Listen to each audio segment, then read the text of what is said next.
Good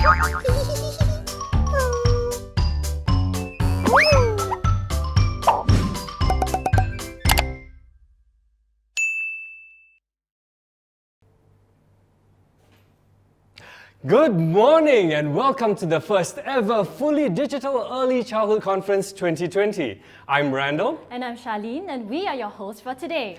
Now I'm really excited to be part of ECC this year. The theme for ECC 2020 is Bigger Hearts, Stronger Minds. And as a parent to a pair of 3-year-olds, I know how important the early years are to their development.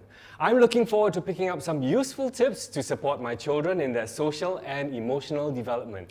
Me too. I have 2 little girls and I can't agree more on the importance of social-emotional development for our children. This sets the foundation for their ability to develop positive attitudes and handle setbacks when they are older. I'm sure many of you agree with me and are looking forward to learning from the keynote sessions later. And by the way, Randall, your kids are really cute. Thank you very much. They are a handful, 2 handfuls in this case. Anyway, we are really glad that so many of you can join us today looking at the numbers here. That's a good thing about this year's conference. It is fully digital, so more of you can join the event. If you don't already know, there is a comment section on this page, so do leave a comment and shout out to your friends and colleagues, and I see that a lot of you are already doing that. You can also leave any questions you may have about social-emotional development in the comment section as well, and we'll pick it up during the Q&A session later. So Randall, tell me, what can we look forward to today's conference? Well, Charlene, we have an exciting lineup this morning. First, we will hear from our new Minister for Social and Family Development, Minister Masagos, and he will be joined later on with Ms. Jamie Ang, CEO of the Early Childhood Development Agency, or ECDA. She will also be dropping in to say hi later. I see that we also have 2 keynote sessions on how to help our children be resilient, and just as importantly, how educators must also take care of themselves.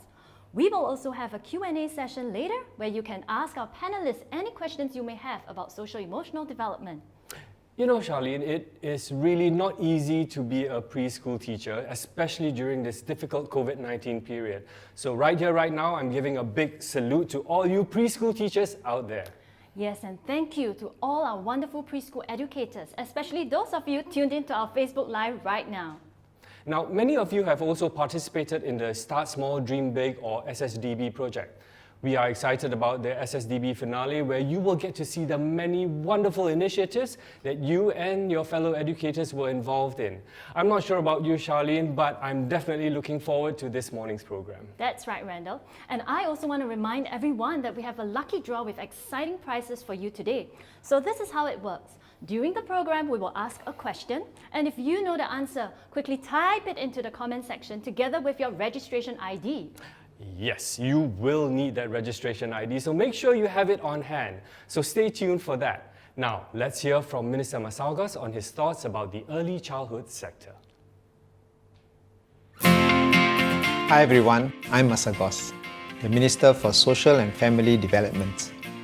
I joined MSF just a while back in August. Very glad to meet so many of you who are doing the very important work of providing quality care and education for our young children. The early childhood sector is an area that I am deeply passionate about. In fact, my first assignment when I joined MOE in 2006 was to study and review the preschool landscape. I went to a few countries to study their preschool systems, met with several researchers to learn more. One personal encounter I vividly remember was with Professor Iram Siraj from the UK, who conducted many longitudinal studies on preschools. I was convinced about the need to give our children a quality preschool experience and felt we could do more. Hence, we embarked on an ambitious plan to uplift the entire preschool sector and profession. Since then, our preschool landscape has evolved and advanced greatly in many ways. I'm happy that we are continuing efforts to improve the sector and uplift the preschool profession. Our goal has not changed. We want to give every child a good start in life. Passion and purpose. In particular, how the sector stepped up during the COVID-19 crisis clearly showed the passion and care of our early childhood professionals for our children. COVID-19 has drastically disrupted how we live, work, learn and play. Our preschools had to deal with many changes. When preschool reopened, I was told that many preschool teachers displayed tremendous creativity and came up with a variety of ways to help children learn the new COVID-safe ABC habits to stay safe. Some adapted snake and ladders and even bingo. One preschool made butterfly wings for the children to wear to help them practice safe distancing. With such passion and purpose from everyone, we can emerge stronger together. A very big thank you to each and every one of you. We want our children to be ready for school and ready for life. For instance, outdoor learning helps children in their physical developments as well as their social emotional developments. In March this year, ECDA and NIEC launched continuing professional development courses to help train educators in outdoor learning. I was encouraged that the take-up exceeded 90%, a very positive response. I'm glad that community partners like Temasek Foundation also see the value of outdoor learning and have stepped forward to support the outdoor learning training program for preschools. This is part of their overall efforts to support innovation and build capabilities in preschools under the Temasek Foundation Grow Outdoors program. With Temasek Foundation support, ECDA will be launching more professional development opportunities to deepen teachers' skills in outdoor learning. These include peer sharing sessions as well as advanced training for those who attended the Master Training Program last year. We'll also offer an outdoor learning resource fund to help selected centers introduce outdoor learning programs. They will receive support for outdoor learning resources and training. Together with these centers, we'll also conduct a study to evaluate the effectiveness of the outdoor learning training efforts for preschools and children. We'll share more details later this year.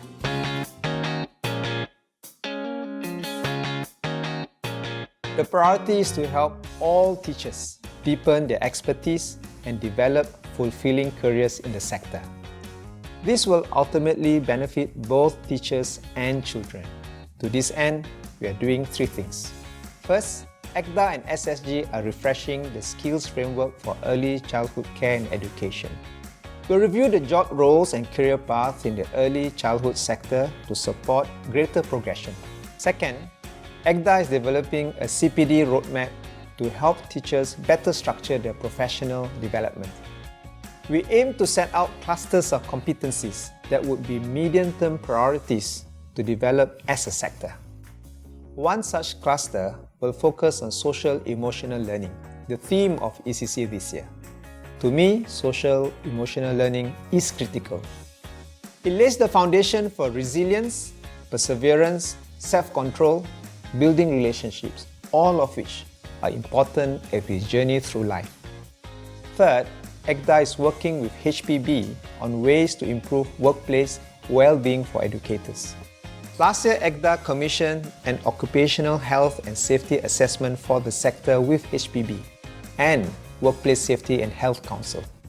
We'll share more about the study findings and recommendations next year.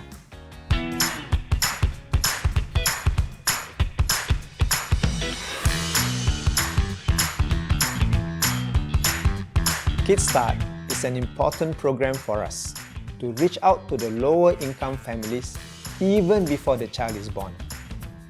Through Kickstart, we'll guide families on child development through home visits, small group sessions, or in preschool. We started scaling Kickstart earlier this year. We plan to reach 5,000 more children over the next 3 years, up from over 1,000 today. Last year, we announced the expansion of Kickstart to Woodlands and Bedok. Next year, we will expand into Yishun, Sembawang, and Ang Mo Kio. Even as the government increases support for children from lower-income families, I was heartened to hear that many community and corporate partners also expressed interest to do their parts. We launched Growing Together with Kickstart initiative last September to foster such community partnerships. I'm glad to share that we have raised $1.2 million in donations and received close to $190,000 worth of in-kind sponsorship since the launch. A number of partners have also expressed interest to volunteer regularly in specific Kickstart communities.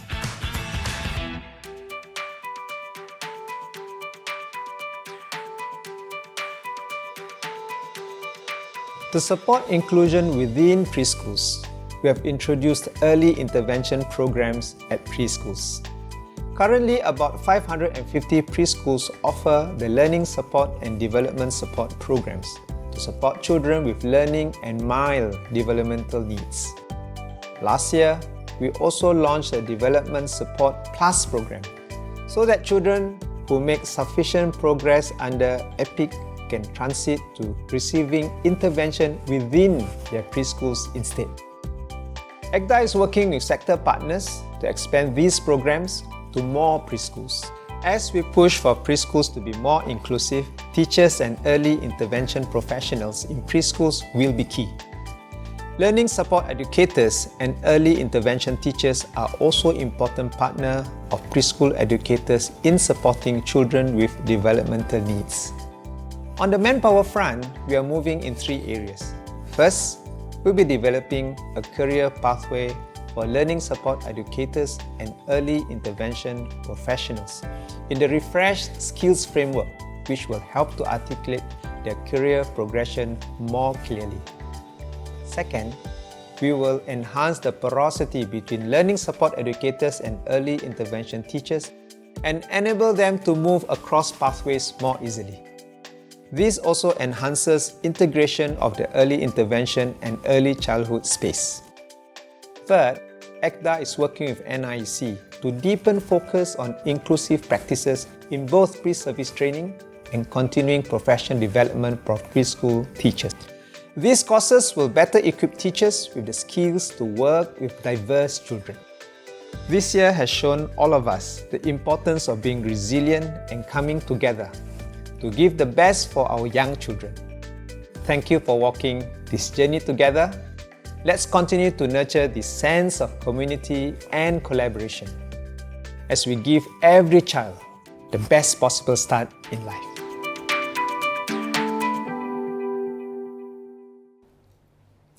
Wow, it's wonderful to see so much done in the preschool sector, from strengthening of inclusive practices to improving the workplace for preschool teachers. Indeed. Anyway, Randall, I've been watching the comment section and there are people who are asking you and they want to know what are the ups and downs of parenting.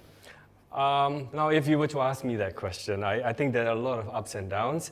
But let me start with the downs first. I think, as with me and I think a lot of other people who don't have a chance to actually say it, sometimes we second guess ourselves and we are not sure whether what we're doing is right or wrong. So sometimes, that takes a toll on us. So, we kind of need to think that we are not doing something right.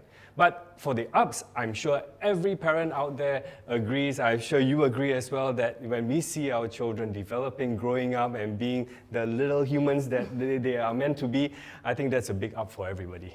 I know what you mean. My 2 preschoolers bring me so much joy, yet it is such hard work as well. And if it's so challenging for us to handle just 2 of our own children, imagine how tough it is for our preschool teachers who have to take care of 15, 20 or even 25 children in a class. This year too has been especially difficult for educators because of the COVID-19 situation. That's right, I totally agree with that. Now let's hear from Jamie, CEO of ECDA, on her thoughts about how the year has been for her.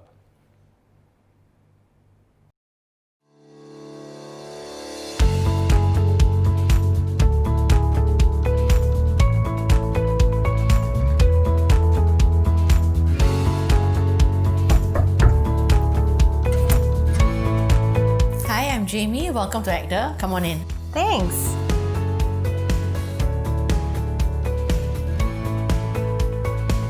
What have you been up to? Well, I was just picking up some materials for our ECC conference this year. And I'm really excited. This is the first time we'll be having an online conference. What's the theme for the conference this year? So the theme for the conference this year is Bigger Hearts and Stronger Minds. It's about the importance of social emotional development as a key foundation for happy and healthy lives. Besides looking at how we can develop social emotional resilience of our children, we specially worked with our speakers this year to talk about social emotional well-being for our preschool teachers. That's an interesting theme. So, what has been some of the big stresses for you this year? Well, I would say that naturally a common stressor for all Singaporeans this year has to be about COVID-19. At work, it's been difficult. We've had to think very hard about how to help keep our children, our staff safe in the preschools. At the same time, on the personal front, I've had to worry about COVID-19 and its risk for my family too.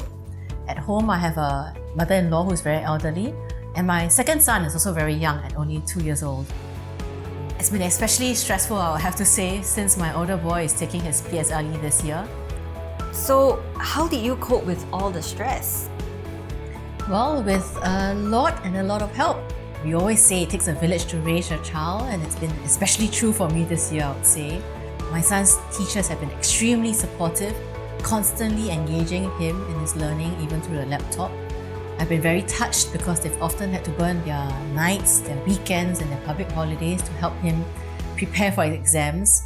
I've also been very blessed to have the support of my family to help take care of my children while I've been busy. Often I would say I feel very guilty having to not being able to spend time with them. But I remind myself daily that we are so very lucky to have the support of others around us. So, how has the early childhood sector been affected by COVID-19? Well, I've said that the preschools have had to deal with constant change since we started our fight against COVID-19 at the beginning of this year. As the situation evolved rapidly, we had to send out circular after circular to advise on safe management measures, often for implementation at extremely short notice. So I'm really grateful that preschools have been very supportive in taking the changes in their stride.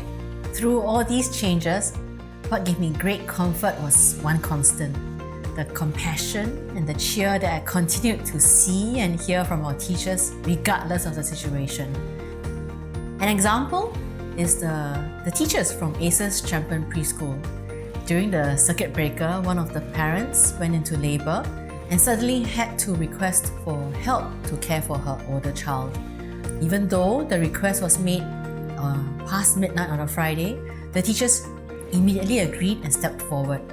When the parents' labour took much longer than expected, they readily offered to help take care of her child even though it was a Saturday.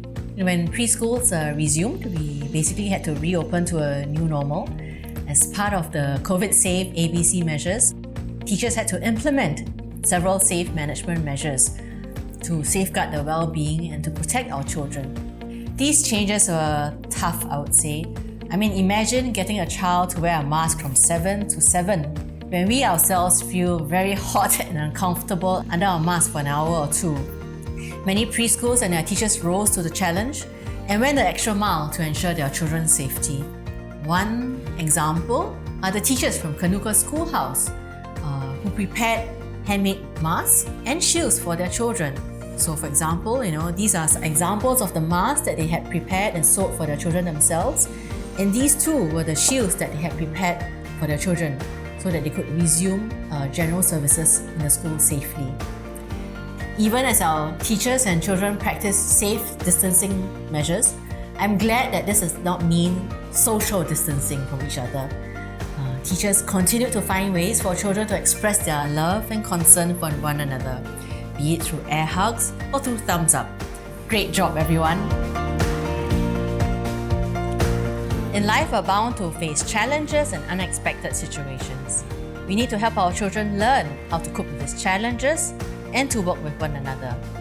To all educators, the work you do is vitally important but not easy. Do take care of yourselves first so that you can continue in this calling of caring for others. I hope that this year's theme of Bigger Hearts and Stronger Minds will help all of us in our vision of giving a good start for every child.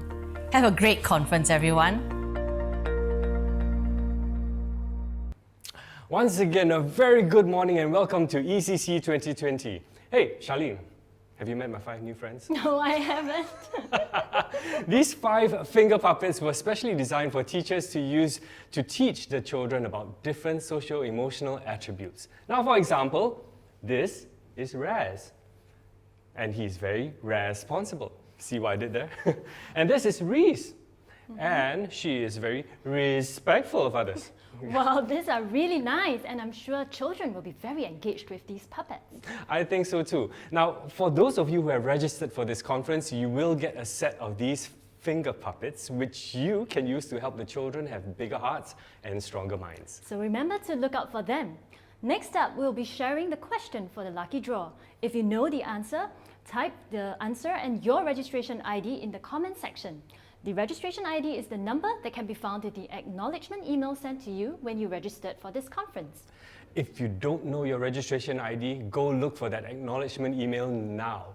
You do not want to miss out on the chance to win some very attractive prizes. And they include the top 3 prizes of an iPad, a Fitbit Versa 2 smartwatch, and JBL True Wireless earbuds, as well as 100 CapitaLand Mall vouchers worth $20 each.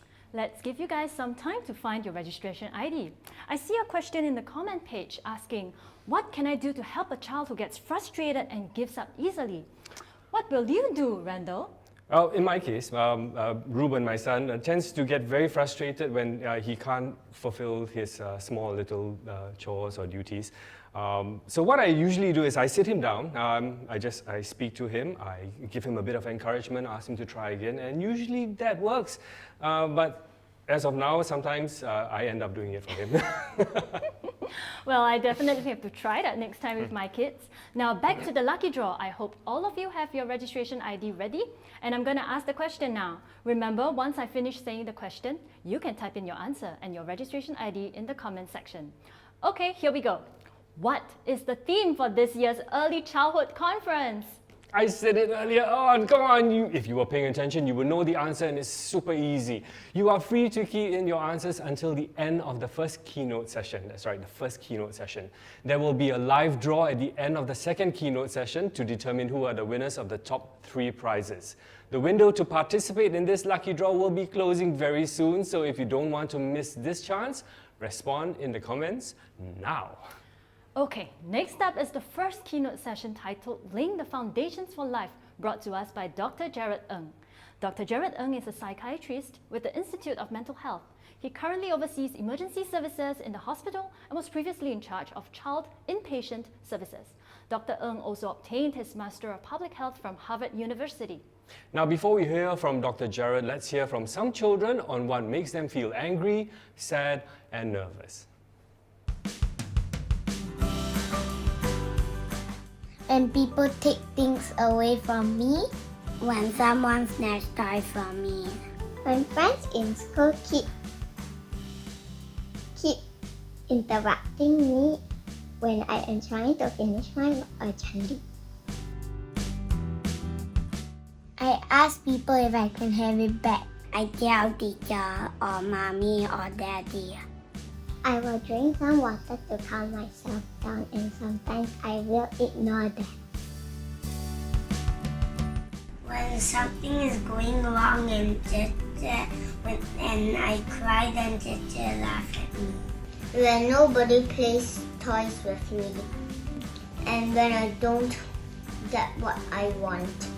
When Titi snatches my toy and he doesn't give it back, I walk away. Sometimes I also cry. Be alone and talk to an adult.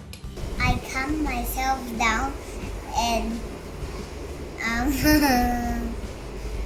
and go and hug mommy and daddy. When I'm performing on a stage. When I am in front of camera like now. I will smile. I hug myself and take deep breath.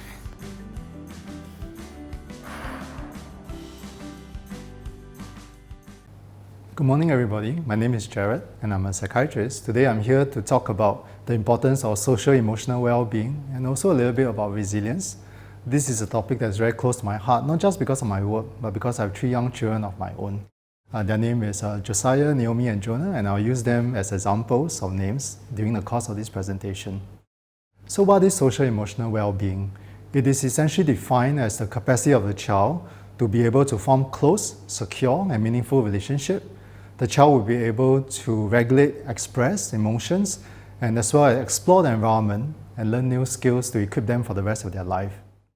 Why is this topic important? Why are we talking about it today? And why do we say that we are laying the foundations of life? Because social-emotional well-being is important for adult life as well, and the foundations are laid at early childhood. Many studies around the world have shown that children with good social-emotional well-being grow up to have better physical health, better mental health. They have got improved outcomes in terms of their education, their employment. Studies show that they commit less crime. They are also less likely to abuse drugs and alcohol. They have got greater productivity in school and in the workplace. I think these are important for children and really important for parents and teachers to hear about this. We always hear about the word resilience when we talk about social-emotional well-being. So what is resilience? Resilience is the ability to bounce back when children face adversities. Resilience can develop anytime, can be built anytime, but the younger the child is, the better it is because the brain is more adaptable then. I've seen children who suffer great losses in their life. I've seen kids who lost 1 parent, 2 parents. I've seen children who suffer accidents and have limbs amputated. And through a lot of support from family members, caregivers, they actually bounce back and they actually do well in their life. I mean, they don't let their disability define them, they don't let the loss define them, but instead they do well. And I think this is really testament of what resilience and what social-emotional well-being can do for them. Teachers play an extremely important role in social-emotional well-being. I think other than family members, parents, grandparents, I think teachers spend a lot of time with the kids. And during this time, interaction with the teachers really help to facilitate social competence, facilitate greater understanding of social-emotional well-being. Teachers also play a great role in influencing peer relationship in class between the kids. I think teachers can guide the kids on how to be better friends and how to make friends.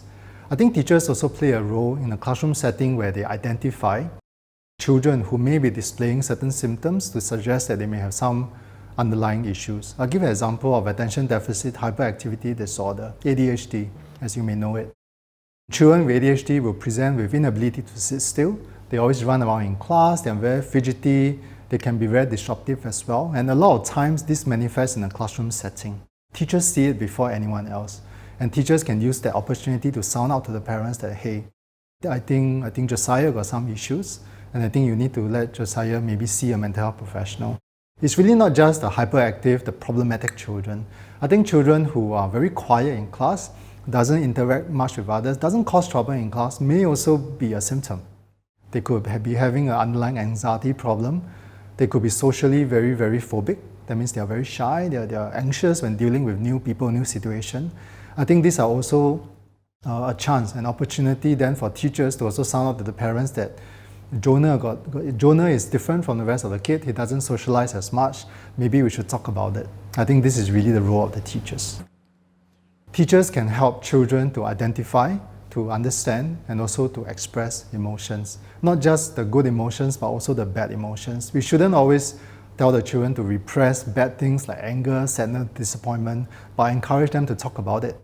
Teach the kids how to make friends. Teach the kids how to deal with the difficulties in friendship, how to deal with, sometimes friends do get angry with each other.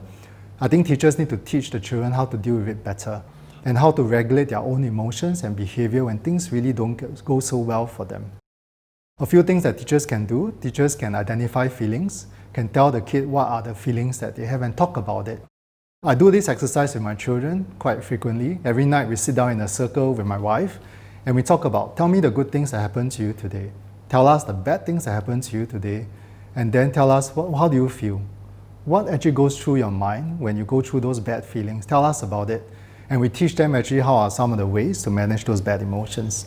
Label the emotions. I think children may experience certain feelings. They may find it very difficult to vocalize it, to talk about it.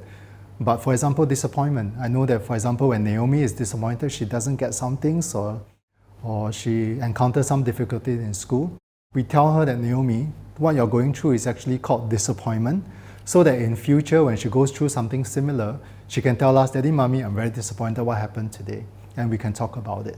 I think it's important then for teachers to help children to be able to label that feeling, because new feelings happen.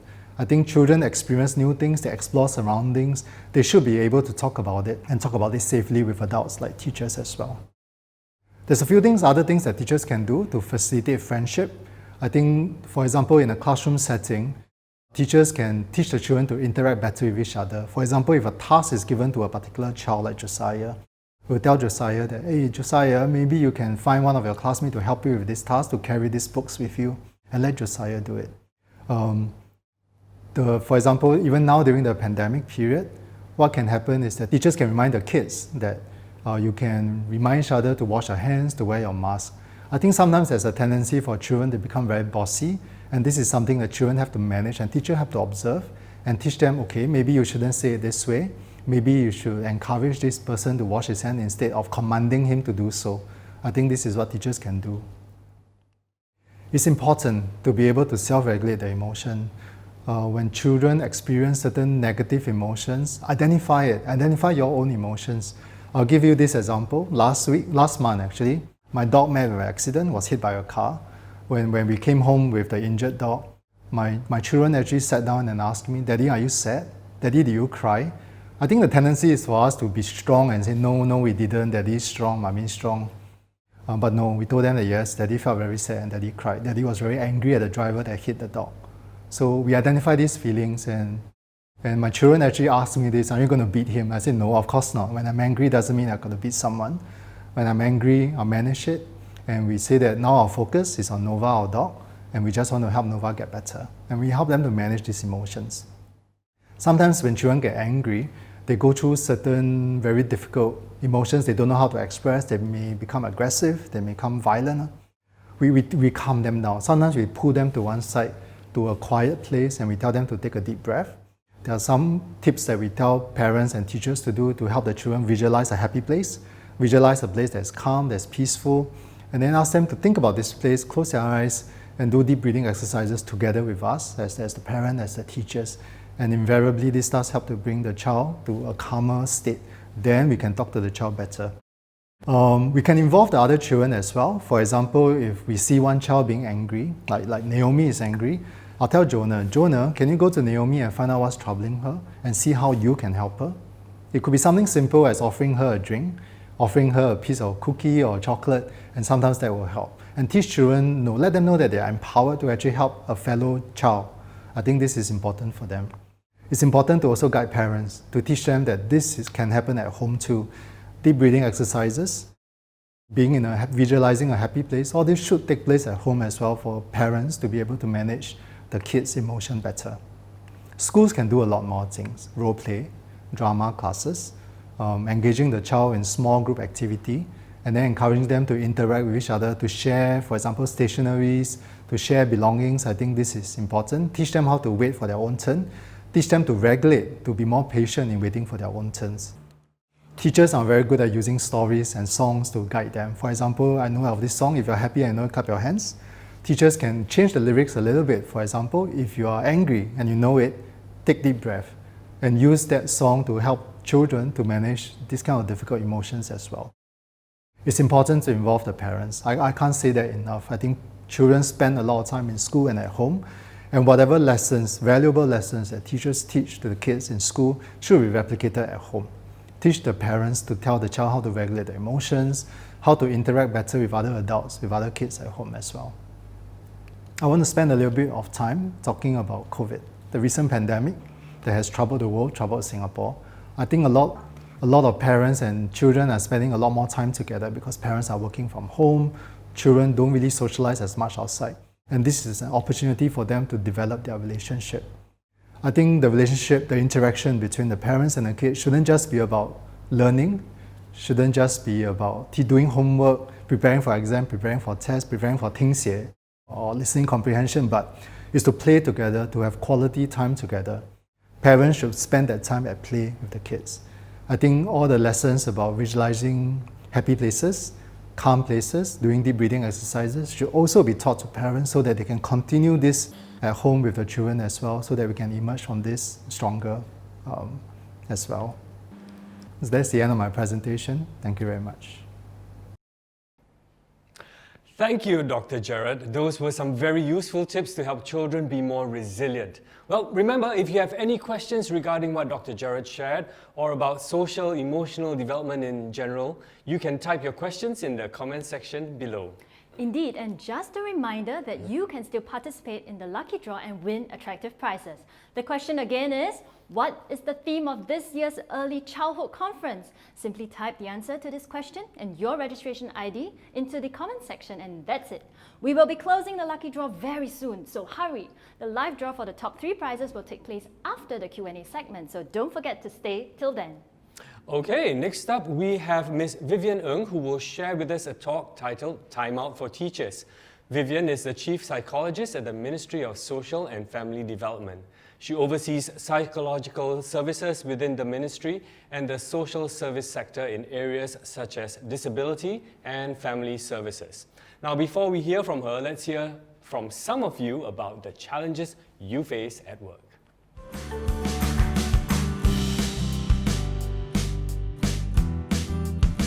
My biggest challenge is meeting deadline, and when that happens, it really stresses me out. I remember lying on the hospital bed thinking I had so much to do and so little time. I've had Spark, a whole truckload of paperwork and stuff that was actually back waiting for me. One other challenge I face at work is feeling really tired and drained after a long day, especially when everything just seems to go wrong.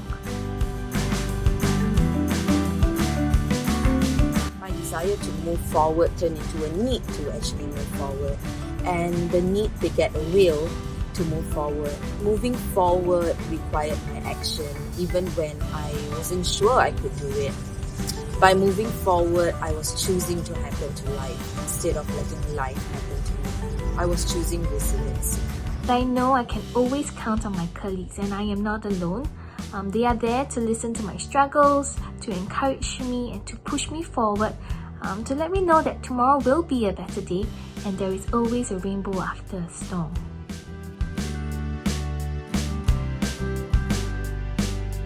Dress up in my running gear and I'll take a long run, and that would help me to relax my mind and recharge. I usually do gardening. I like to grow different kind of plants at home and in school. That's how I relax myself. One of the ways that I relax is by spending time with my family and friends over the weekend, be it over a meal, doing an activity together. These are the little things that keep me grounded, and I simply just enjoy being in their company and spending time with them, laughing and making memories together. Hi, I'm Vivienne. Thanks for having me today. As a clinical psychologist, working over the past almost 3 decades with countless of individuals who have stress-related issues, including my patients, clients, and fellow professionals like yourselves, some of them whom are teachers, I know how crucial it is for self-care and to learn coping skills. And for myself personally, as a working parent of 3 boys, aged 19 to 23, and being a foster parent over the past 12 years for about 7 children from infancy till 13, I don't think I would have survived if I did not practice self-care myself. So why is self-care so important? I think for you teachers, you are constantly dealing with people day in, day out, little people and their parents. It exerts an emotional toll on you. So you may experience external pressures or internal pressures such as expectations from your school, from other parents. You might also have internal pressures on yourself, like, am I doing well by this child? Am I doing a good job? Am I caring enough for this child? You may experience lack of resources in terms of you may not have enough time to prepare lessons the way you would like it. You may have to cover other colleagues who are on medical leave. You may lack financial resources to do the things that you want to do in your class. All this adds to stress. And finally, you also may be in a caregiving role like myself. You may be a parent too, and you've had to care for kids at work and then go home and care for your own children or elderly parents. So all this can be emotionally exhausting for you. So those in the helping profession are more likely to experience emotional exhaustion and burnout. As you can see from the definitions, burnout is defined as a physical, emotional, or mental exhaustion caused by dealing constantly with other people and in an interpersonal context. And psychologists define resilience as adjusting to adversity. So as the previous speaker mentioned, it's bouncing back from difficult experiences in their lives. And also there is an element of growth as well. So resilience is not just about surviving, but even with trauma in our life, psychologists are now talking about post-traumatic growth. So it's also building yourself up. So how can we build resilience in ourselves?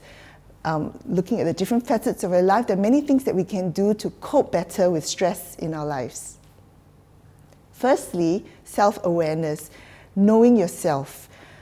Do you know when you are stressed? Are there vulnerable parts of your body that indicate that you're stressed? For some, it may be frequent headaches. For others, gastrointestinal problems.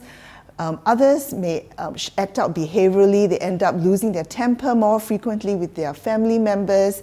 For me, my husband always says it's car accidents. When I'm stressed, I have more dents and bumps on my car, and he says, okay, it's time you recognize that you have to slow down.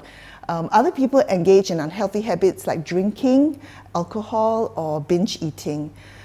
Burnout can be defined by these three aspects. One is emotional exhaustion. If you just have emotional exhaustion, you're probably overextending yourself. But if you have emotional exhaustion plus either a sense of a lack of achievement or feelings of detachment, you are likely to be burnout. And if you have got all three, you could be experiencing severe burnout. So one of the things you can do is behaviorally and biophysically, you can make some changes to your life. I know it's easier said than done to have healthy lifestyle, but these are some of the things that you can try and do. And one of the ways is to use like a fitness tracker on yourself. For me, I use a Fitbit and I count the number of steps I take to try and take 10,000 steps a day. And I actually found out that when I use noise cancellation headphones, it improved my sleep score from the high 60s, which is just fair, to over 80. So these are the things you can do. And as psychologists, we know that self-monitoring leads to behavioral changes. Like if you count the number of cigarettes you take, you're likely to reduce the cigarette intake, smoking of cigarettes. So these are things that you can do. Another way is to actually do things together with other people. Combine social activity with exercise, like go to gym classes with your friends. Other things you can do is to actually learn and practice relaxation skills. This includes mindfulness, deep breathing, soothing activities, prayer, meditation, and distraction techniques as well. But remember that you need to be practicing it daily for about 2 to 3 weeks before you can master it enough to use in a situation where you are under stress. So do practice it and give yourself time every day to practice it. And in terms of self-soothing, try to use your 5 senses: sight, smell, sound, taste, and touch. Smell something you like, look at beautiful scenery, hear some music. These are ways to learn to relax yourself. Self-care also requires deliberate action, intentional changes that you need to make in your own behavior. So make sure that you have a personal life outside work and that the activities you do, hobbies and leisure activities, are not related to work as well. So you can do K-pop dancing with your friends or by yourself. You can take up baking, something that is totally unrelated to what you're doing in the childcare center. You can also, at work, pack yourself a self-care kit. So this could include like a nice mint that you like, maybe a perfume strip that you can smell if you're feeling stressed, or your favorite aromatherapy scent.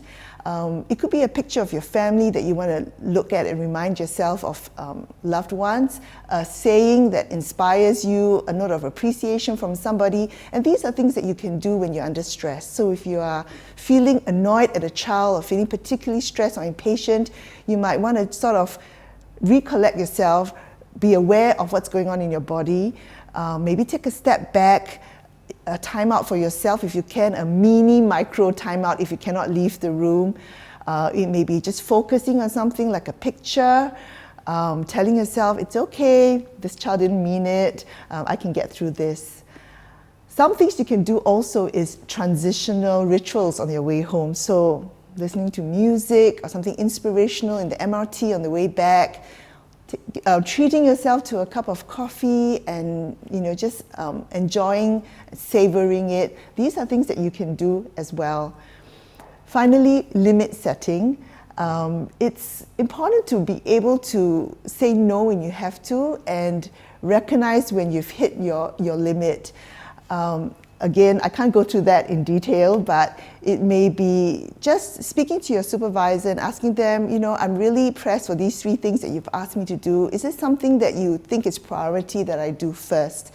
So these are ways that you can, actions that you can take to manage your stress better. And it's not wrong to take time for yourself. I know as helping professionals or teaching professionals like yourself, it's always about giving and self-sacrifice, but sometimes it's okay to take care of me. I think some of you probably don't know this, but I was trained to be a lifeguard, and one of the things I was taught is survival of the rescuer first. So if you cannot save yourself, you're not going to be able to help somebody else. It's important to have positive feelings on a daily basis, and one of the ways is to just see things in a humorous way and to learn to laugh at things and laugh at yourself. Sometimes the funny little moments, kids say the darnest things, and I'm sure you have lots of stories about what your kids in school your childcare say. I have also relief taught. When I was a student, I've worked with children, I have raised my own kids, and I am a foster parent, so I can recount the number of funny things they've said, and that helps me laugh. And actually, it is a skill to be able to joke about things and to see the absurd in the mundane. And if you can do that, it gives you a different perspective on life, and it is one of the signs of resilience. Another way is to just count your blessings every day and be grateful, and that increases your positivity as well. And we all frequently need to do things that increase our pleasure and our mastery. So for pleasure, simple things like having a nice shower, going for a walk, petting your dog if that brings you pleasure. For mastery, it could be things that you feel good at. It could be baking, cooking a nice meal for your family, doing woodwork for some people. And there are things that you just get lost in, and those are the things that help you relax as well. It's important to also think about your cognitions and the things you say to yourself in your mind. And psychologists often talk about the negative cognitive triad, which is that I'm bad, it's me, it's personal, I'm bad, I'm always bad, it's permanent, and I'm bad in everything in my life. Rather than that, have a different perspective where it's not always about me. Sometimes I just didn't have enough time to prepare this lesson well, and it's not always my fault. Maybe I could do better the next time. It's not permanent, it's just this situation. And maybe I'm not good at dealing with angry parents, but I'm great at just getting down on my knees with a little child. So I'm not bad at everything. And these are the things that you need to keep telling yourself. Remember your strengths. Recall a time when you actually did well. It could have been about a sport that you were good at, you practiced hard, and you actually won the competition, came in first in the race. Can you remember what it felt like when you were able to do it, and when you got the accolades you liked, or you were hoping for? So these are the things that you can recall and remember and draw to your attention when you feel down. Reframe failures as learning experiences and celebrate successes. Give yourself a pat on the back and even reward yourself with little treats. And be kind to yourself. These are things that you need to do on a constant basis. And finally, develop self-efficacy.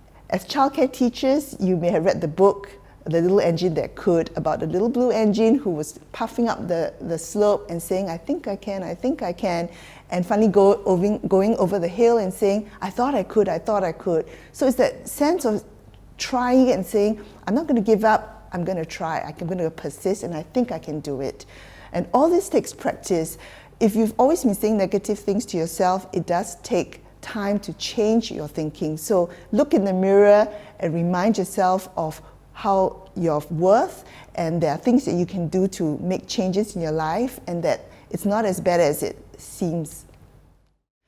Caring community is also very important for stress, to manage stress, and healthy relationships with your family, loved ones, or having friends that you can turn to, confide in, and connect with about deep things as well as fun things is very important. It's good to find close relationships at work and outside work that you can talk about your emotions with, people who you can go to if you need advice, mentors, older teachers that you can turn to as well. And it's important to learn and practice good communication and conflict management skills. This again is a workshop in itself, but so find one and attend one, or go for coaching, because these are important things to learn. If you can manage communication and conflict, it reduces stress in your life as well. Finally, spirituality and meaning is important. The Australian psychiatrist Viktor Frankl, who was himself imprisoned in a concentration camp for many years, observed that those who managed to survive the concentration camp were those who had a deeper reason and meaning in their life. It could be spiritual, it could be a sense of purpose, a higher calling.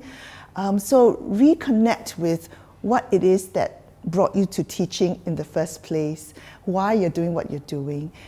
It may be something like you wanted to shape the lives of little children, you're hoping to educate the next generation, you are wanting to help children who may come from unhappy family circumstances to at least experience a little joy in their life. And who knows, you might be teaching the next Prime Minister in Singapore or the next famous scientist.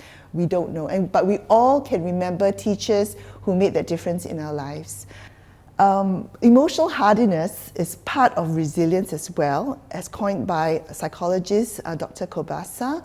And there are three aspects to it. One is to view difficulties as challenges, to exercise personal control where you can, and to continue to demonstrate commitment even in the face of difficulties. And these are my own personal maxims in life. In terms of viewing things as a challenge, I have a colleague who is now a director, and he always says, V, remember, this is your favorite maxim. What doesn't break you only makes you stronger. And that's really true.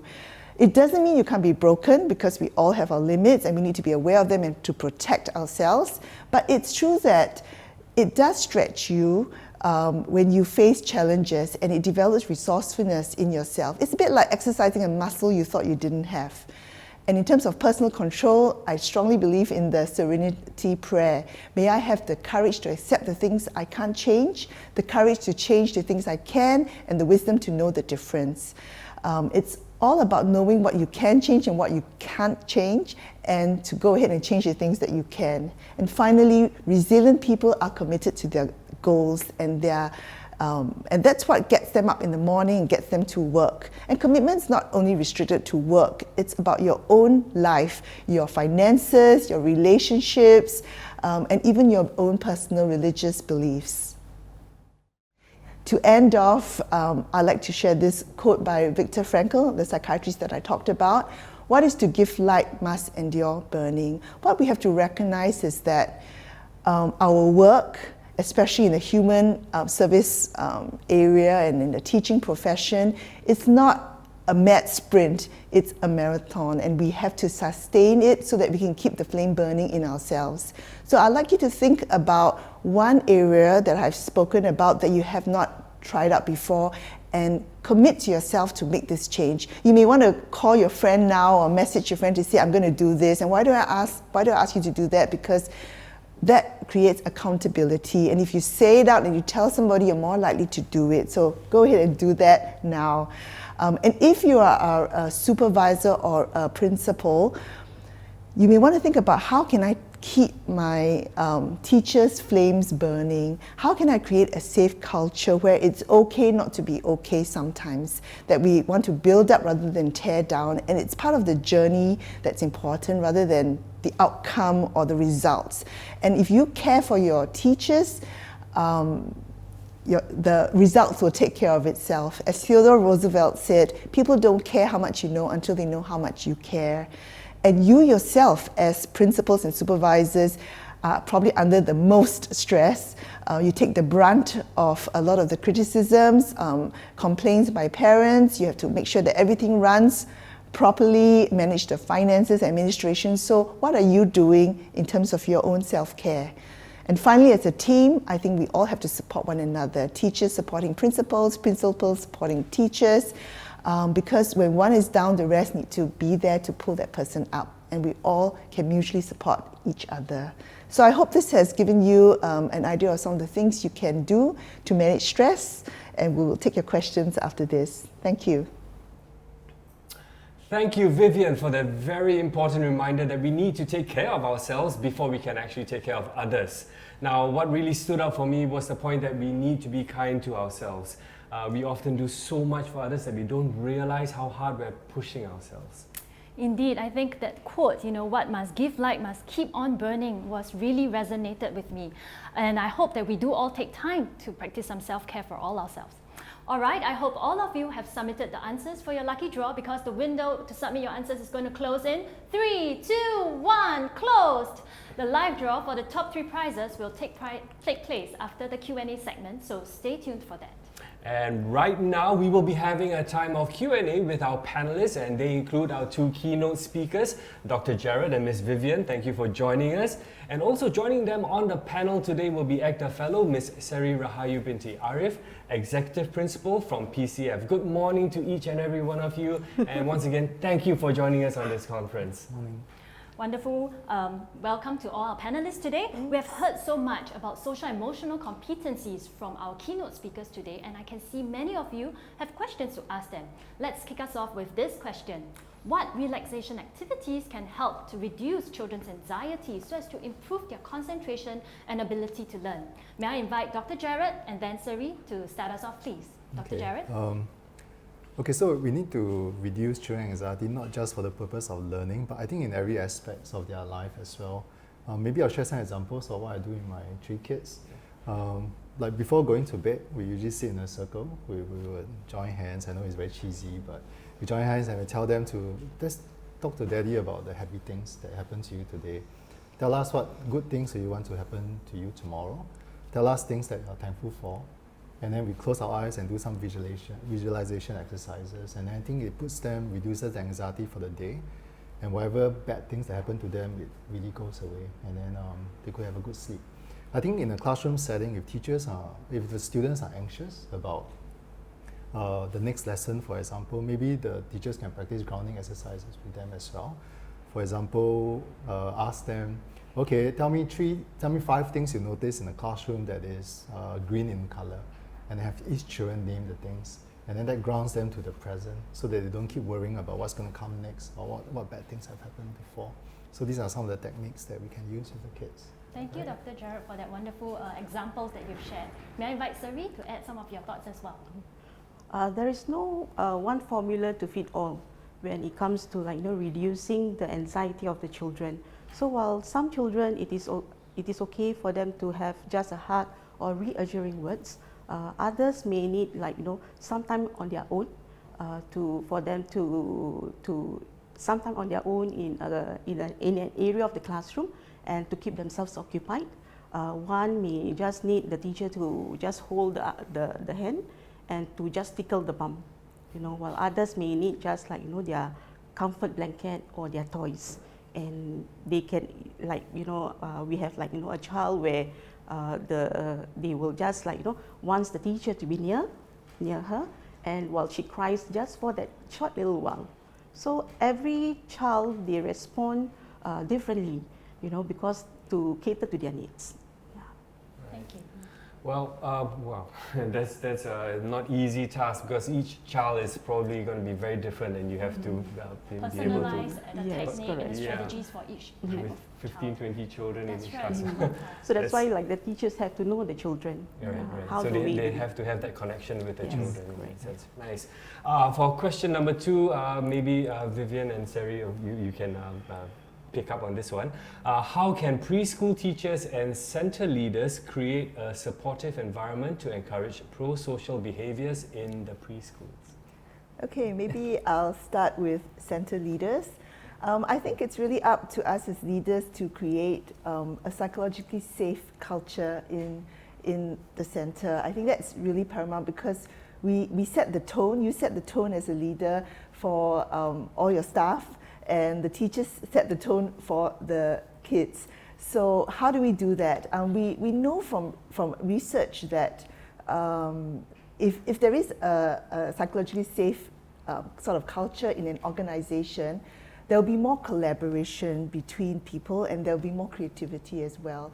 And how do we set one up? It's really a lot through communication, how we communicate clearly to our teachers. How do we communicate care, showing care, empathy, helping to develop trust, so what we say actually goes and counts, what our words mean something. Being authentic and being transparent, recognizing that it's not just a top-down, but that we want to hear every voice.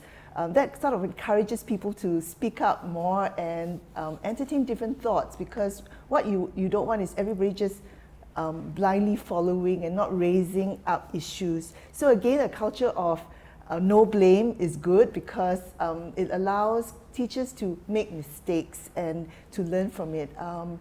I think because I work in a very high-stress job as a psychologist and with huge teams of psychologists in the past, and it's okay to be, as I said before earlier, it's okay to not be okay. Sometimes we all have ups and downs, we struggle, and to allow our teachers to even feel low at that moment, and to be able to give them space to come to you and say, I'm not coping well, what can I do? And for us, because I think the workload can be very high, there's burnout, and it's okay even for my staff to sit in front of me and cry, and to tell me about family problems or work problems. So I think it's something where we can create a culture where we're not going to be judged because we're weak. It shows that human beings are not robots. We don't deliver and high performance all the time. There are ups and downs, but if you have a culture of a climate of trust, then when somebody is down, the rest will collaborate and step in and lift that person up. So it's really all about relationships. That's more important than being task-oriented. It's really being people-oriented. And I think it really translates all the way from the top down. I think if in social psychology, we call it modeling. So it's how you model it. And in another term, we look at displacement. So if you look at the usual cartoon caricature of displacement, like a boss shouting at the officer or the staff, and then the staff going home and shouting at the wife, and the wife scolding the child, and the child kicking the dog, right? So it really starts from the top. If we are able to model care and empathy, then it gets translated down. We actually show the teachers how we communicate, and the teachers will also continue to show the kids how to communicate in a respectful, honest, and supportive way. Oh, that's very insightful actually, and it's what I got from that is also very important to actually have a sort of like a support network around you at home, in the school itself and all that. So it's very important to build that up. Yeah, yeah. Sari, do you have anything to add to that? Yes. For the teachers, they can actually create that supportive environment by creating engaging experiences for the children. Engaging experiences would mean, like, to cater for the children to be able to interact with with their friends in groups, where they play games, where they learn about turn taking and sharing. They can also teachers also provide opportunities for children to be able to express their emotions and feelings through like singing, storytelling, through puppets. This is also one of the strategies to be able to support that conducive environment. And on top of that, the most very important thing is for the teachers to be able to build that positive relationship with the children, in terms of like knowing each child in the class, how do they able to meet the needs of the children, being responsive in terms of like meeting to the needs, and also having that reciprocal relationship where not only it helps with responding to the needs of the children, but also extend their learning. Right. Thank you. Thank you very much, Sari. Now I'd like to pivot to Dr. Jared. Earlier on when we started the ECC, there were some questions that asked, what can we do to help a child who gets frustrated and gives up easily? I think Randall shared his own personal take, but we'd like to hear also from the expert. From the expert, there we go. Okay. I think it's important, this is really a question about resilience. How do you build resilience in a child? I think it's important to, for example, recognize the effort that the child has put in. I think a lot of times teachers, parents especially, may recognize the outcome. Did the child achieve this? If not, then you would think that, then you may make certain comments. Sometimes parents don't mean it, but I've seen parents who said to the child, why are you like that? Why are you so stupid? In fact, I've seen it. I remember a few years ago, I did see a mom bringing a daughter to see me for some mood problem. It's not a preschool children, it's a teenager. And then the mom just commented, I don't know why my daughter just simply cannot lose weight. She's still so fat. And the daughter was sitting there beside her, and you could see her face change, and she just really looked really depressed. So I think parents, teachers, we need to watch what we say. I think it's important also not just to celebrate the big successes, but to celebrate small successes as well. To let the child gain confidence and self-esteem, and then to talk to the child after that when maybe the child encountered some obstacles. Talk to the child, said, okay, how can we solve this together? And let the child come up with solutions, and then you just troubleshoot for them along the way. And when the solution works, and the child came up with the solution himself or herself, this will give him or her a lot of confidence to approach problems later on. Right. Thank you, Dr. Jared, for reminding us that the journey is as important as the destination, and that as parents or as teachers, we have so much power in the sense of the words that we use, whether to lift people up or to bring people down. Exactly. So thank you for that. So it's a lot of like catching what we say and stopping it if it's not going to be very good. And I think also the encouragement and the well done, the good jobs and all that also have to come in as well. Vivienne, how about you? For a child who gets frustrated and gives up easily, I think it's really getting them to start with simple things first, some things that they can do well and feel good about it. So little steps, breaking down a task into little things rather than giving something that's insurmountable, and little reinforcements along the way. So if they can maybe do a simple math problem, then do a harder one later. Or if they can concentrate on 10 minutes and try 20 minutes later, and always with a lot of positive strokes, positive reinforcement. So that's and recognizing that children do have limits. When they are tired, when they are hungry, when they are emotionally upset by other things, it can also lead to them feeling frustrated. So recognizing other triggers to their frustrations.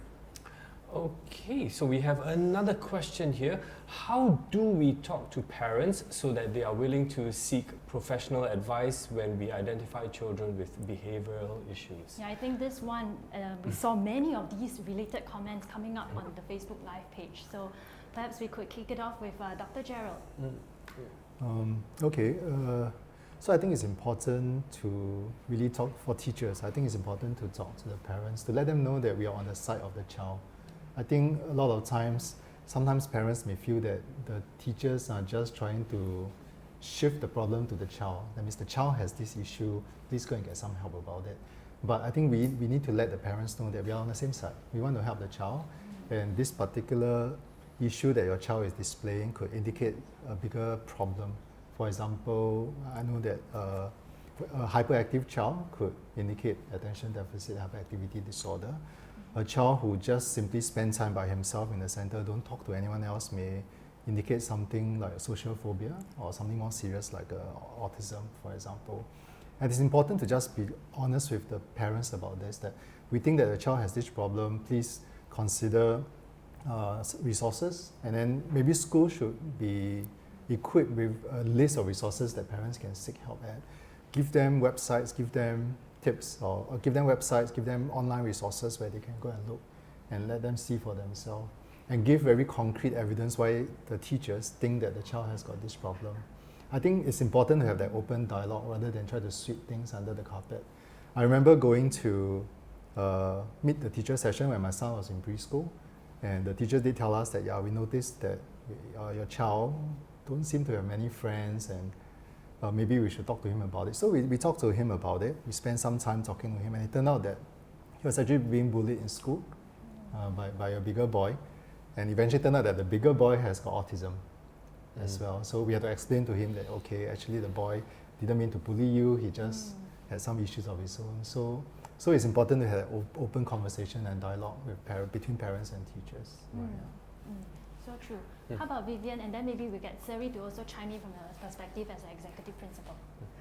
Okay, I think that it's natural for parents to have some denial about the kids' problems. Nobody wants to hear that there could be something wrong with my kid, or that something wrong with my parenting. It's like, what's wrong with my parenting, right?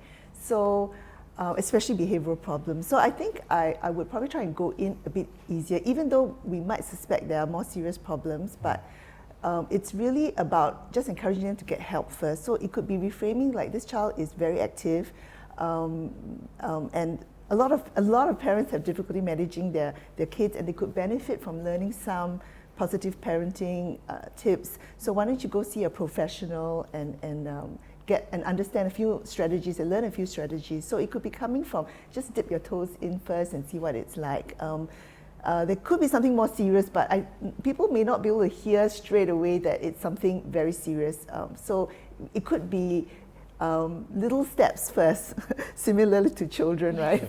Little steps first to kind of explore and seek assessment and just seek some advice. And then from then on, I think once they realize, when the professionals do talk to them, then they'll understand more, it can be explained more to them. But initially, we don't want to go in with something like, your child's very bad, naughty in school, your child's not listening, but it's really like, reframing it a little bit and say this child is very curious, he's very hyperactive, but sometimes it does get in the way of classroom discipline, and so would you like to consult with somebody just to find out? And give them space, because no one's going to say, yes, I'll go immediately. They take like weeks, months to kind of digest and come to terms with it before they are willing to seek help. So. Thank you for sharing that. Empathy also goes to the parent as well as the child and the teachers. Maybe I invite Sari to share your thoughts as well. Usually, I agree with what Vivienne mentioned with regards to some parents, they can be in denial, when knowing that their children may need additional support or help. So one of the way it is that building that relationship with the parents. So when the parents know that we are very sincere in wanting to help the child, so they will be more forthcoming in terms of receiving the feedback, as to how they can go about doing it to support the children. All right. Thank you. Very so relationships, at the end of the day, right, it boils down to that relationship between the teacher and the child, between the teachers and the parents, and of course, how center leaders run their centers also, that relationship with the teachers, showing that it's a positive environment. Next question. Here we go. What are some quick tips to enable our educators to stay resilient and passionate? I think I gave a very long tip just now, a whole talk on it. But I think really caring for yourself is the most important, and recognizing why you're doing what you're doing, remembering the reason why you joined this profession in the first place is important, and really monitoring your stress levels. I think it's okay to be stressed out intensively for a period, but it's that chronic cumulative stress that wears you down. So finding some way, like for instance, I was responsible for setting up the National Care Hotline and in April, and literally I slept at 3 a.m. every night and woke up at 6 to sort of set it up. And the first month was crazy, but I knew that at some point I needed to have breaks. So I would take walks, I would have downtime. So you can run hard and fast. I tell it to our psychologists as well. You can run hard and fast for a period, but you need to sort of schedule in breaks, and your work has to go in waves. It cannot be constantly high intensity. So I think as educators, we have to recognize that. It's same with our kids. I mean, your kids attend a class, and then they have a break, and then they attend a class, then they have a break, a short session. So it's like that with us. We have to pace ourselves. How about Sari? I think right now with the current situation, all the more that we need to have that camaraderie among the team members, to support one another and to see that and to ensure that no one gets left behind. Yeah, and also to keep abreast of the current trends in the early childhood setting. It's also one of the areas in which we can keep ourselves passionate about being a teacher. So it's more about taking our time, pacing ourselves, being intentional, scheduling breaks. Yeah, having that work-life balance, as well as having support network. I think we've learned quite a bit through this. Yeah. And can I just say also to seek help if you have difficulty coping. Yes. It's important to get help, professional help for yourself as well. And with friends and others, but professional help if needed, because we all go through ups and downs. Yeah, the learning never stops, I suppose, and everybody is there to help each other. And of course, I hope everybody back home or where you are from, you picked up a tip or two. First of all, I'd like to say a very big thank you to Dr. Jared, Vivienne, and Sari for joining us this lovely morning. And thank you for joining us on this ECC 2020. Thank you. Yep. Now, we say a big thank you to our panelists for the rich and fruitful discussion. Well, indeed, I've learned so much, and I hope many of you have also picked up much more tips and strategies to apply, whether or not in your personal setting as a family or in the preschool as a teacher or center leader. And now maybe let's shift gears a little. Many of you are familiar with the Start Small, Dream Big movement. It encourages preschools and children to embark on meaningful projects that contribute to the community. The movement, which started with only 150 preschools in 2015, has grown sixfold to involve 950 preschools and 53,000 children this year. The Start Small, Dream Big movement this year has taken on greater significance as the preschool sector has come together to lift community spirits and do good for others amidst the ongoing COVID-19 situation. Let's take a look at what our little preschoolers have done.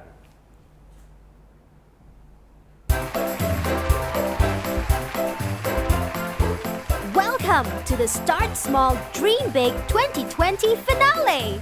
We are so excited to host this event for the first time virtually. Yes, that's right. We may not be able to gather physically for this year's finale, but we can still celebrate SSDB together online. More than 53,000 children from 950 preschools participated in community projects this year.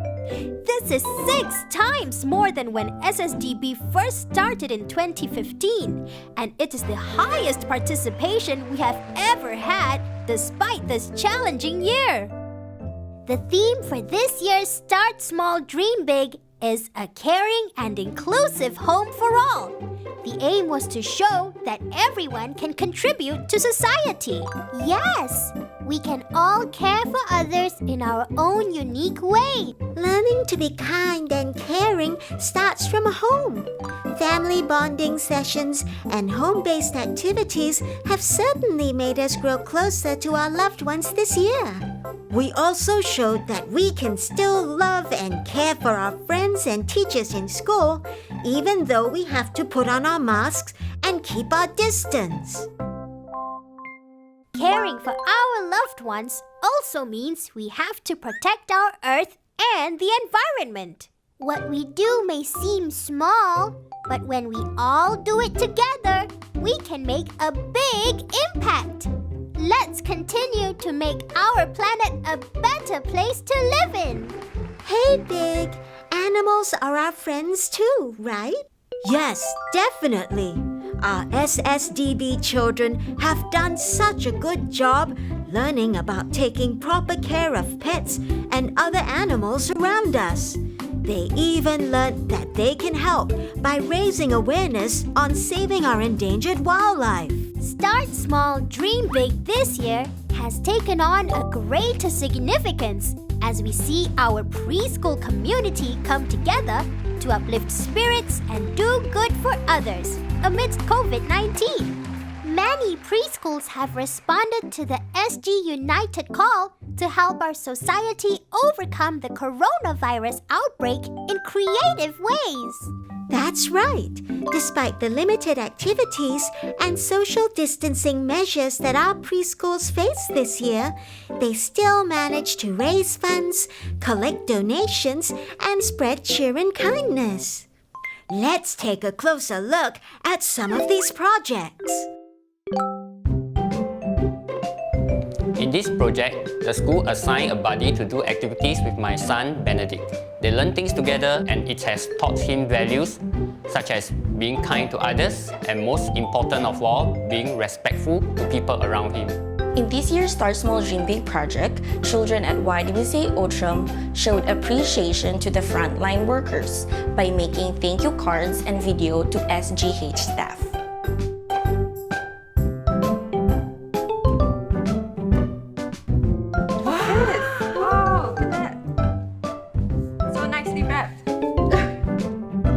Thank you, frontline workers, for keeping us safe from COVID-19. 谢谢护士、医生，你们真勇敢。Thank you, frontline workers. We are extremely touched to receive these beautiful cards, gifts, and expression of messages from the children of all ages. These gestures of appreciation are deeply appreciated by all of us at SGH. Wow! Our children are so thoughtful. Hey, let's now join a virtual auction to raise funds for our migrant workers. So for this year, our project is about appreciating and caring for the migrant workers. So the children actually inculcate values such as empathy, appreciation and caring towards these people. So they are more aware about their surroundings and they apply it throughout their lives. There are 3 best practices we follow. The first is to exercise flexibility. Second is to be creative. Then thirdly, is to maintain close communication with staff and parents. Through the Start Small, Dream Big project, she has learned to be more compassionate, kind and respectful towards people of all trades and those who are in need during tough times. We are so happy to learn that the children are being taught to care for the foreign workers and the community. So it's good to instill the compassion and empathy when they are young. Thank you, frontliner, healthcare, and all other community workers for your sacrifice and hard work. Start Small, Dream Big is an initiative under the President's Challenge. Today, we have a very special message from the President to all the participants of Start Small, Dream Big 2020. I'm deeply heartened because this year the Start Small, Dream Big project has done really very well compared to previous years because we have the highest participation rate among the preschools. So 950 preschools took part and 53,000 preschoolers also participated. Well, I think the children's participation is, of course, at multi-levels. Some do it through Zoom conferencing with the beneficiaries. Others actually come to school or they do it at home. They prepare, as I said, the thank you cards, the homemade gifts, care packs. So they do whatever they can with the support, of course, of their families and the support of the schools and the teachers as well.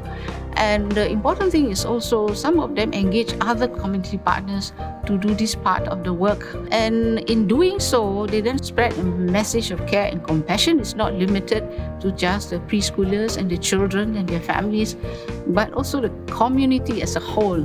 Well, thank you, children. Really, thank you very much for showing the way. Shows that not only adults can show the children the way, but children also can take the lead. No one can do everything, but everyone can do something. Our partners have contributed in various ways to make Start Small, Dream Big 2020 a success. Thank you for contributing to our preschools and collaborating with them on their projects. Our partners and preschools have put in much effort to guide the children in their projects to make Singapore a caring and inclusive home for all.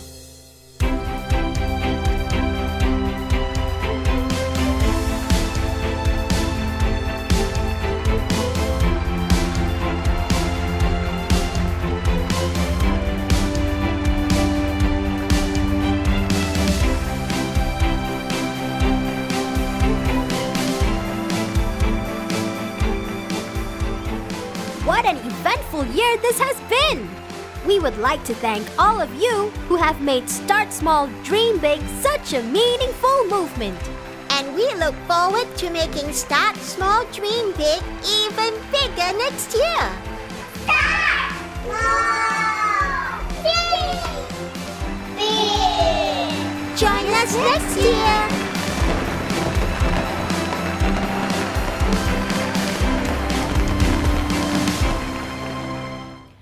It's so amazing to see the many efforts of children, preschools and organizations working together to care for the community, especially in showing support for our frontliners and essential workers. Service learning is a good way to build our children's social and emotional skills. It's so heartwarming to know that our little ones can do so much for others, right, Randall? Exactly, that's so right.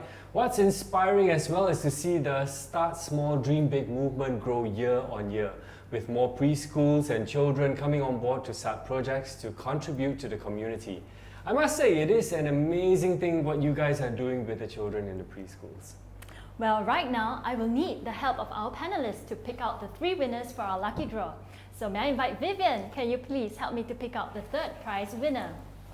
Drum roll. There we go. There we go.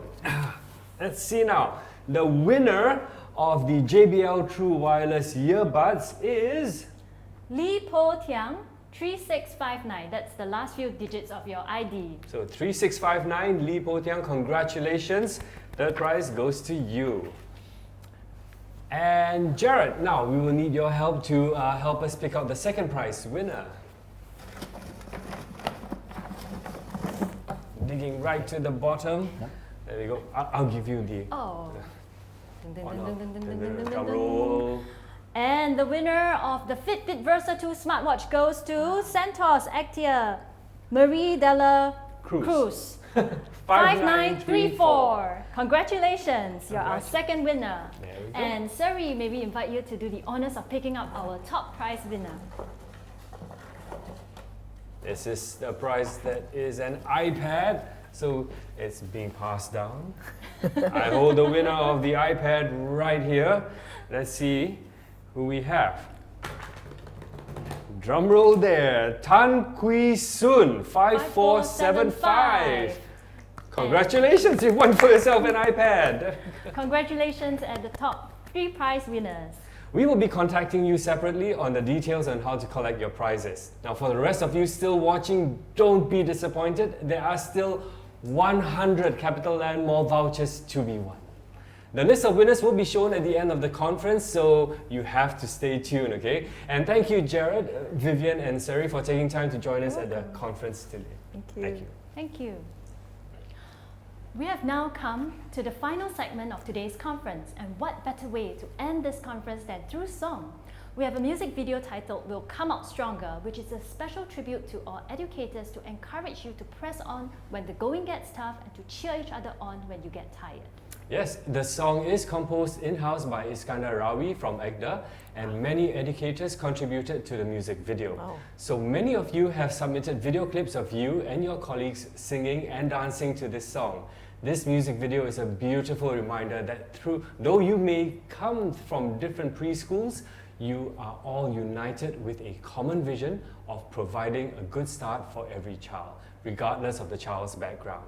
On behalf of all the parents out there, I just want to thank all of you for doing the work that you do. Now remember that what you do makes a difference in the life of each child. So without further ado, let's hear and join in the song, and remember to send in your hearts and likes as you listen to it.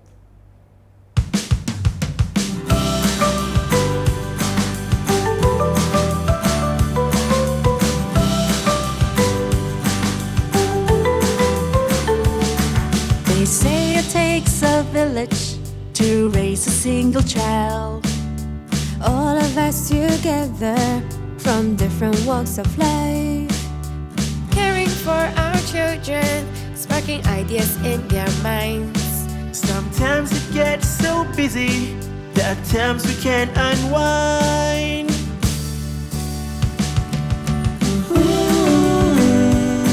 When the times are rough, we've got each other.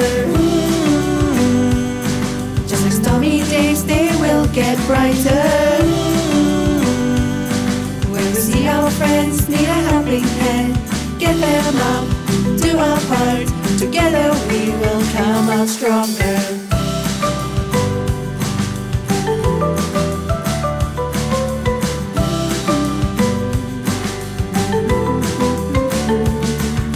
Trying to get things together, there are times it might get tough. Gotta look out for each other, and at times to share a laugh. Sometimes we can't help thinking, is this all worthwhile? There's nothing more rewarding than the children's happy smiles.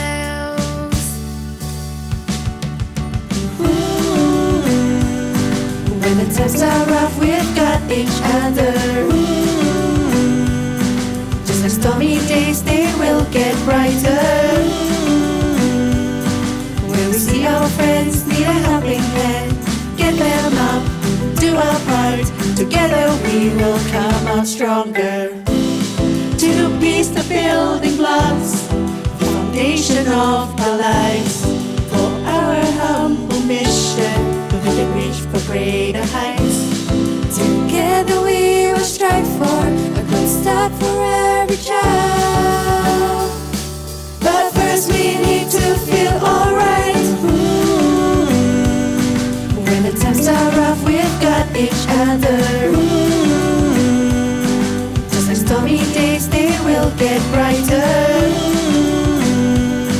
When we see our friends need a helping hand, get them up, do our part. Together we will come out stronger. Get them up, do our part. Together we will come out stronger. Get them up, do our part. Together we will come out stronger.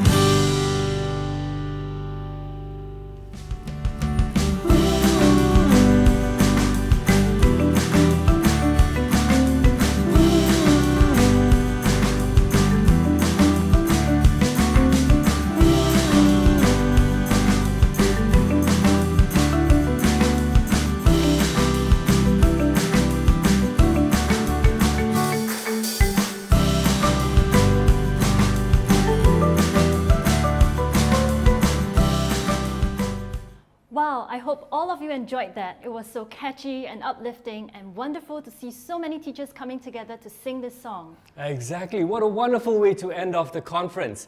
On behalf of all of us here, thank you for taking time to tune in to today's conference. I hope it has been a fruitful experience for you. And I hope you have a renewed passion for the meaningful work that you do. And remember, let's all do our part and we'll come out stronger. And before you go, please scan your QR code on the screen or click on the link in the comment section to share with us how you found today's first ever fully digital early childhood conference. We will also be showing the 100 winners of the CapitaLand Mall vouchers right after this, and you can also view the list from the link in the comments section. And that's all we have for you today. I'm Charlene. And I'm Randall, signing off from ECC 2020. Have a great day, everyone. Thank you.